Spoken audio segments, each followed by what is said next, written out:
তো বন্ধুরা, আজকের ভিডিওটা শুধুমাত্র তাদের জন্য যাদের শামীমের মতন কিছু বন্ধু আছে। তো চলো ভিডিওটা শুরু করা যাক। তো বন্ধুরা, কেমন আছো? আশা করি সবাই ভালো আছো। তো আজকে আমি হোসেন আর আমাদের শামীম যাবো কাটুয়া। আর বন্ধুরা, আমি হোসেন আর শামীমের বাড়ির সামনে আধা ঘন্টা ধরে দাঁড়িয়ে আছি শামীমের জন্য। আর ফাইনালি শামীমের বাড়ির সামনে আধা ঘন্টা দাঁড়িয়ে থাকার পর শামীম আসলো। মানে তোমরা ব্যাপারটা একবার ভেবে দেখো, ওর বাড়ির সামনে আধা ঘন্টা দাঁড়িয়ে থাকার পর ও আসলো। যদি আমরা দূরে কোথাও থাকতাম তাহলে কতক্ষণ পরে আসতো।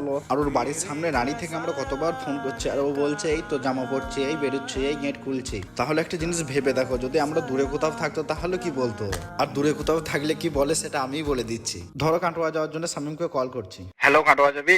হ্যাঁ যাবো। বেশ, তাহলে 5 মিনিটের মধ্যে তোদের বাড়ির সামনে রেডি হয়ে দাঁড়া। ঠিক আছে ওই। আর ওদের বাড়ির সামনে এসে যখন কল করি তখন কি বলে দেখো, এ কোথায় রে?